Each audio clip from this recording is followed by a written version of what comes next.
Tommy Rhodes, a 45-year-old business consultant, hated flying. Not because of the turbulence or the tight seats, but because of the silence between. He boarded Flight 228 on a winter evening, bound for Chicago. Snow dusted the runway. Inside, the cabin lights flickered once before stabilizing.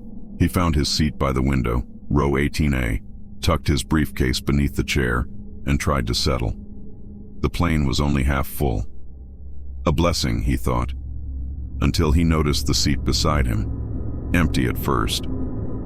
Then, as the engines roared and the plane lifted into the sky, a woman appeared, pale, dressed in old-fashioned clothes, her hands folded neatly on her lap.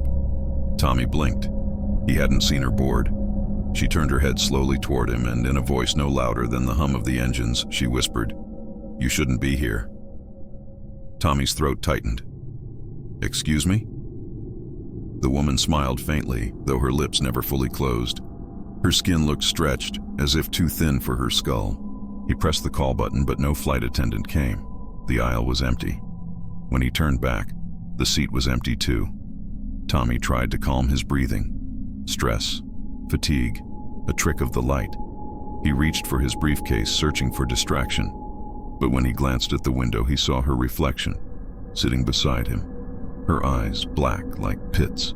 He jerked back, heart pounding, and the reflection leaned closer, whispering against the glass, "You're sitting in my seat." The plane jolted violently. Oxygen masks dropped with a hiss. Passengers cried out, clutching their armrests, but in Tommy's row, no one reacted, no one noticed, except him and her. The turbulence passed. The masks retracted. Flight attendants hurried through the aisles, checking passengers. Tommy tried to grab one, to explain, but they moved past as though he didn't exist. When he looked down, his hands were trembling. But worse, the woman's pale fingers were resting over them. Cold, bone-thin. "Give it back," she murmured. "What?" Tommy croaked. "My seat, my place, my life." Her grip tightened, freezing his skin. Images flooded his mind. An older plane, rows of terrified faces, a woman clutching her armrest as flames engulfed the cabin. Her, dying, right there, in seat 18A. Tommy ripped his hands free, gasping.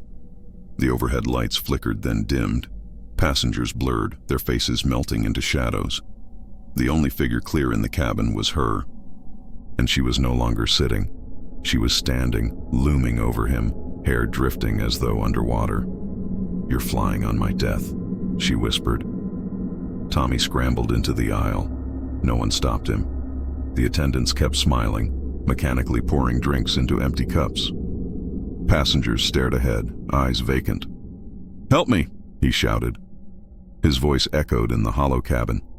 The woman floated toward him, feet inches above the floor.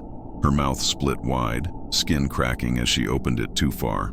From within came a roar of wind, the sound of tearing metal, screams layered on screams. Tommy stumbled backward, crashing into the cockpit door. It swung open easily. Inside, the pilots were gone. The instruments glowed faintly, screens filled with static. Through the windshield, there was no sky, only darkness, endless and suffocating. The woman glided closer, whispering, "One must stay." Her skeletal hands reached forward. Tommy felt himself lifting off the ground, dragged toward her empty eyes. He thrashed, kicking, but his body was weightless. The last thing he saw before the dark consumed him was the cabin full of passengers turning their heads in perfect unison, their voices rising together chanting, "Welcome aboard." Flight 228 never landed in Chicago. Radar contact was lost somewhere over Lake Michigan. For weeks, search teams scoured the waters, finding no wreckage, no survivors, no black box. News outlets speculated about mechanical failure, pilot error, terrorism, but nothing explained the absence of debris.